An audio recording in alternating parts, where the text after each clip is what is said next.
sin duda, el tema principal, la principal preocupación para los estadounidenses es y será probablemente la economía, y por eso, para hablarnos del estado de la economía en Estados Unidos, ya nos acompaña aquí en el estudio la editora económica de France 24, Daniela Brandón. Buenas noches. Muy buenas noches a todos ustedes, un placer estar acá.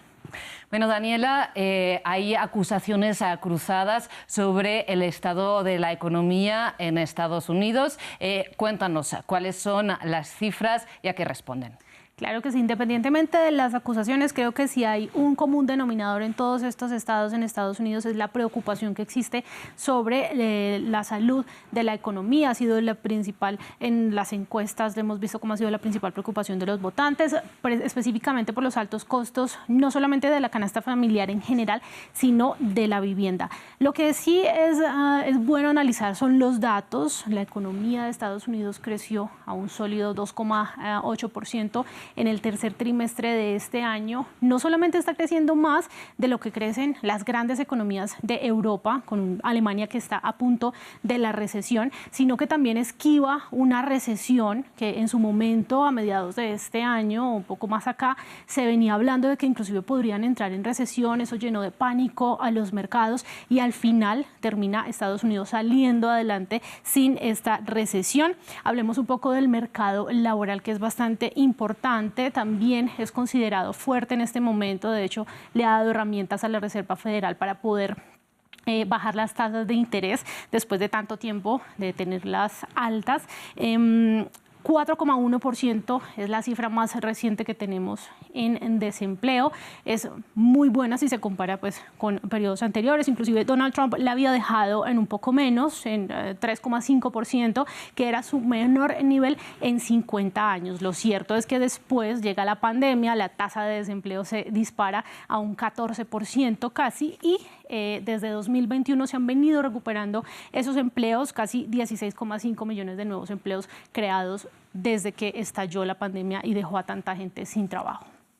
Y Daniela, bueno, antes de seguir, Rafael, comenta lo que consideres. A mí me parece muy interesante este informe económico porque refleja un elemento central de la contienda y de las propuestas. ¿En qué sentido? Daniela, con precisión, muestra cómo la inflación viene disminuyendo, se han generado de manera constante y creciente puestos de trabajo en cada uno de los meses en los que Joe Biden ha estado en ejercicio, es decir, durante los 4 años, y al mismo tiempo, si nosotros comparamos las tasas de crecimiento económico con otros países del G7, con otros países del G20, nos vamos a dar cuenta de que los Estados Unidos salió más rápido de la crisis económica, es decir, hubo una recuperación post-pandemia más acelerada, ha generado un elemento fundamental de volver a creer en las industrias, pero curiosamente, el relato técnico es muy distinto al reflejo de la calle, a lo que piensan las familias. Y este es un elemento central que ha generado, especialmente en el segmento poblacional 30-45, un relativo alejamiento y distanciamiento. ¿Por qué? Porque son familias jóvenes que tal vez están pagando su hipoteca, sus vehículos y tienen algunas otras deudas, y a pesar de que el relato técnico dice que la inflación está controlada, de que viene disminuyendo, el efecto del año 2021 y 2022 sigue siendo perjudicial sobre los hogares y sobre las familias. Ahí es donde Donald Trump ha sabido atacar esa idea, porque mira hacia atrás, pero no hacia adelante. Las perspectivas del Fondo Monetario Internacional y del Banco Mundial sobre el crecimiento económico de los Estados Unidos para este año son más sólidas que las de Francia, que las de Alemania o que las del Reino Unido, que son o que las de Japón, por ejemplo. Entonces, ahí es donde viene un elemento central, y es, Donald Trump dice que este ha sido la peor administración, pero al mismo tiempo las perspectivas hacia adelante son muy distintas a eso que pretende reflejar. Vamos a seguir hablando de economía con Daniela. Antes quiero apuntar que hay 16 votos electorales más que se van para Donald Trump, los 10 de Montana y los 6 de Utah. Pero bueno, vamos a seguir, Daniela. Tenemos que hablar ahora de inflación, uno de los temas de los que hemos estado hablando mucho también en estas crónicas de economía del último año, porque se ha recuperado, es cierto, respecto a la pandemia, pero hemos visto que se mantiene y es algo que han acusado, ¿verdad?, mucho la clase media, sobre todo estadounidense. Se ha hablado mucho de clase media en esta campaña. Desde luego que sí. Quiero darles un dato que complementa un poco lo que estaba hablando Rafael, y es: El hecho de que la inflación se esté desacelerando, en este momento está un poco por encima del 2% anual, que es ideal para la Reserva Federal, porque ellos quieren que se mantenga en un 2% anual y muy lejos de ese 9,1% anual en que estaba en el verano del 2022, en plena pandemia.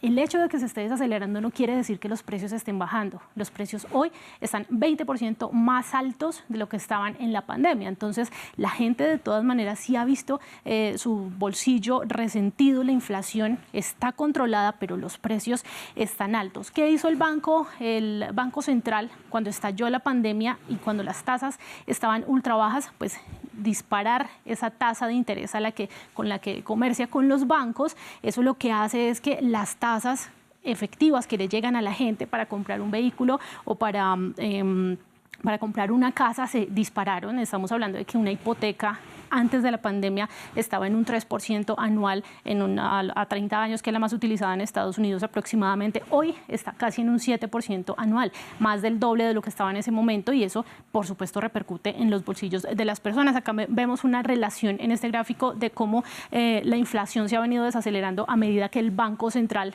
subió las tasas de interés.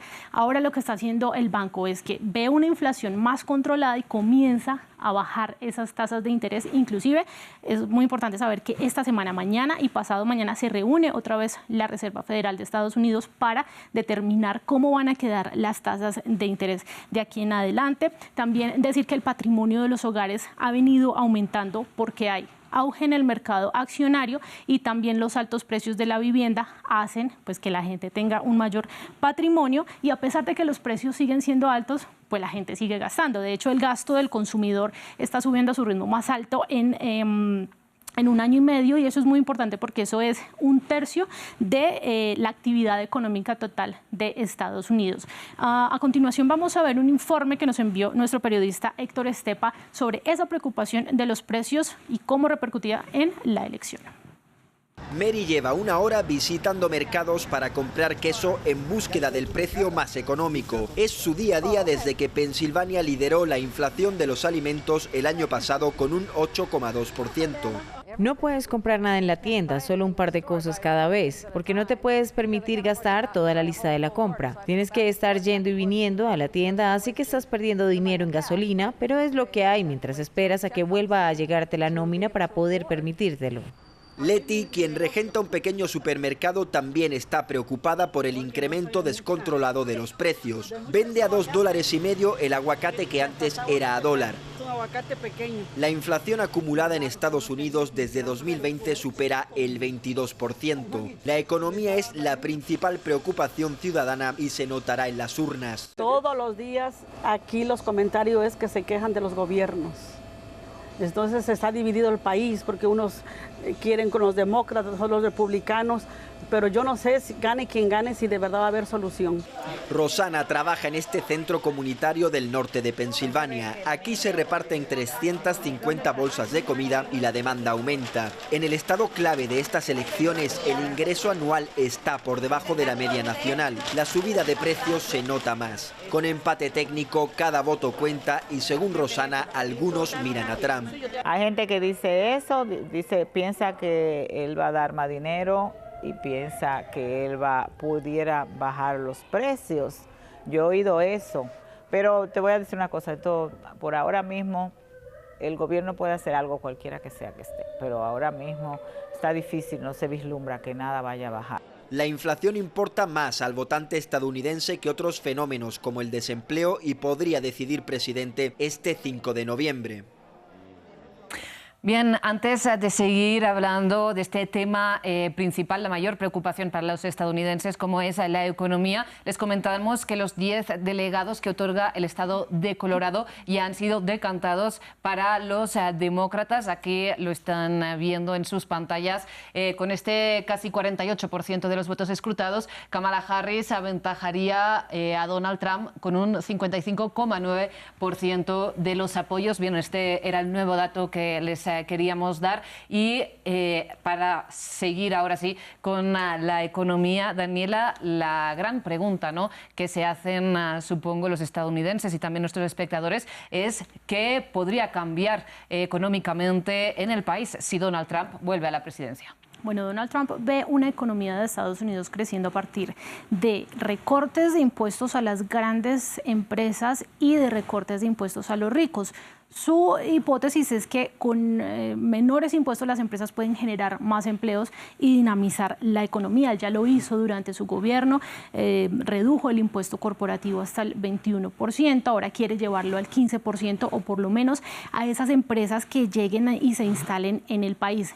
Él, en una entrevista con Bloomberg, dijo que la palabra más linda del diccionario es arancel y que a él le encantan los aranceles y ha sido la columna vertebral de su propuesta y es imponer aranceles prácticamente a todo lo que entra a Estados Unidos, pero tiene unos países en la mira que son China, desde donde dijo que impondría un arancel del 60% a todo lo que venga de China, 10% en general para todo el mundo, y México. México creo que hay que analizarlo con lupa porque ha hablado mucho de aranceles a México. Primero dijo que les impondría un 200% de impuesto de aduana a las empresas que se instalaran allí para hacer lo que se conoce como el nearshoring, que es instalarse en un país cerca de donde está pues su destino final para reducir costos. Y esta semana también afirmó que iba a imponer un arancel del 25% a todos los bienes que importaran desde México si es que este país no se llevaba, lo digo textualmente, no se llevaba a los criminales de su país, sino paraba el envío de drogas. Más allá de esto, también ha dicho que recortaría impuestos a las propinas, también los impuestos al pago de las horas extra, que están, eso debe ser, debe ser declarado por las personas en su renta. Promoverá el desarrollo de hidrocarburos, le ha sido bastante enfático en esto, y también hay una propuesta muy llamativa y que ha movido mucho al mercado y es empezar como una desregularización de las criptomonedas. Él ha sido muy amigo de las criptomonedas, un sector que se ha venido regulando a lo largo de los últimos años. Esto para decir pues solamente algunas de las tantas propuestas que ha hecho Donald Trump en materia económica. Daniela, y si bien, como decíamos, Donald Trump ya ha estado en la presidencia y uno se preguntaría pues, si estas propuestas van a tener resultados distintos o parecidos, también nos podemos hacer la misma pregunta si hablamos de Kamala Harris, que representa la administración saliente. Yo creo que podríamos estar de acuerdo con nuestros invitados en que Kamala Harris ha sido un poco más cautelosa al hablar de las propuestas económicas, o por lo menos agresiva que Donald Trump, que siempre está hablando de aranceles y de impuestos, pero ella sí ha sido muy enfática en que ella no quiere llevar esta senda de disminución en impuestos a los ricos ni a las grandes empresas, por el contrario lo quiere elevar. Hoy el impuesto corporativo está en un 21%, ya lo quiere llevar al 28%, algo que Joe Biden quiso hacer en su momento sin éxito. Ella quiere subir ese impuesto corporativo, pero también ha dicho que a los hogares con menos de $400,000 en ingresos anuales no quiere tocarles los impuestos, y si lo hace, lo haría a la baja. Entonces, es una visión completamente opuesta de lo que tiene de lo que tiene Donald Trump. Estoy confundida con todos los nombres, ¿no? También dice pues, que quiere hacer de la clase media su prioridad. Ha hablado de programas de vivienda, de construcción de 3 millones de viviendas en terrenos federales. También pues mencionar que ha manifestado su apoyo a las políticas industriales que viene desempeñando Joe Biden. Digamos que la agenda económica de Kamala Harris se parece mucho a la que viene desarrollando Joe Biden. Bueno, pues Daniela, muy interesante lo que nos indicas respecto a la economía. Vale, tenemos unas breves palabras que enseguida vamos a ir hasta Washington también para hablar con Marta Moya, pero les damos un breve espacio. Yo creo que acá hay un tema central que mencionaba Daniela, y es que si bien los demócratas no son amigos de las tasas y los aranceles, vieron muy difícil modificar esa política que ya venía. de lo que se denominó la guerra comercial contra China. Los demócratas la reforzaron incluso en algunos sectores frente a ese país, y ahí es donde empiezan a ser transversales ese tipo de decisiones, porque si la palabra que más le gusta al presidente Donald Trump es tasas y aranceles, no solo es un problema para México, puede ser un problema para Brasil, para Chile, para Colombia, puede ser un problema para los países europeos, puede ser un problema para distintos, y empieza un efecto en cadena, ¿no? Y es que las tasas y los impuestos generan una transformación del Estado que las tenía más bajas, y era justamente los Estados Unidos. Un Estado tradicionalmente abierto a la inversión extranjera directo, abierto a que llegaran y también a que se modificaran para que salieran manufacturas hacia otros lugares. Pues Lucas.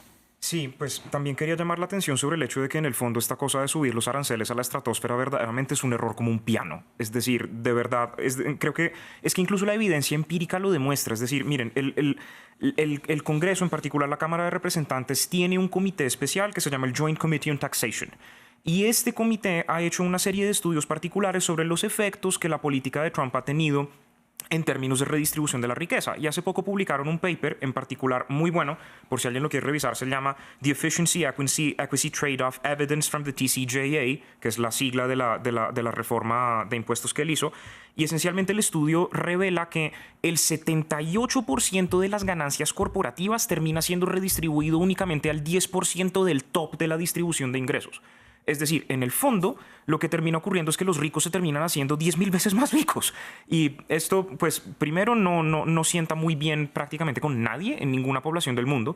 Segundo, también tengamos en cuenta que Estados Unidos es un país, sí, es muy bollante, es enorme, tiene 330 millones de habitantes, es hiperproductivo, es verdaderamente una máquina de producción impresionante, pero importa el 60% de los bienes alimenticios que consume.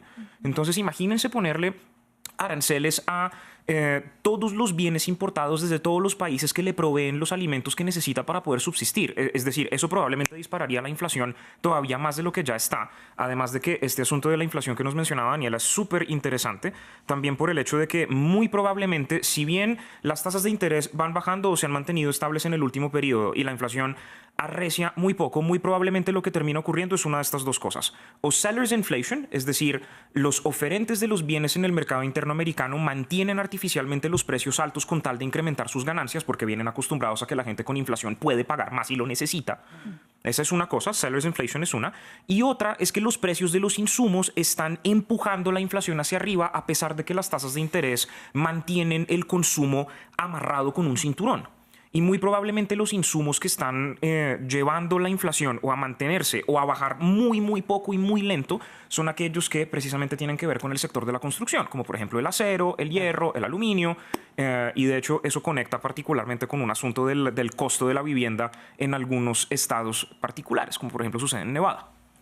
Efectivamente, como sucede en Nevada y también en Carolina del Norte, lo hemos estado comentando antes, pero Daniela, más apuntes sobre la economía. Sí, dos comentarios. Primero, los analistas económicos concuerdan en que los aranceles son inflacionarios y cuando les preguntan a Walmart, por ejemplo, y a los minoristas, ellos dicen sí es más inflacionario, por lo que decía nuestro invitado, y es que traer los productos pues va a salir con una tasa de aduana más alta, pues va a salir más caro al final para los consumidores. Y lo segundo es que hubo una carta reciente de 23 premios de Nobel de Economía en la que dicen que los planes de Kamala Harris serían enormemente superiores para la economía con respecto a los de Donald Trump.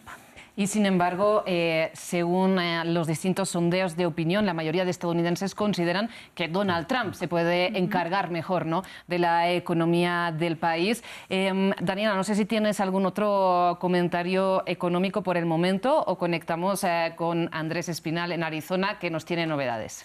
Bueno, no, decir que en próximas horas estaremos analizando también cómo todo esto tiene que ver con América Latina, un poco en línea también con lo que decíamos, y es que esas oportunidades que se cierran en Estados Unidos pueden estarlas aprovechando otros países como China, que está poniendo el ojo sobre la región. Y tenemos que hablar de China también mucho. Aquí en materia mucho internacional. Desde luego todo está interconectado aquí en este especial. Desde luego la economía estadounidense. Vamos con Espinal ya allí en Arizona.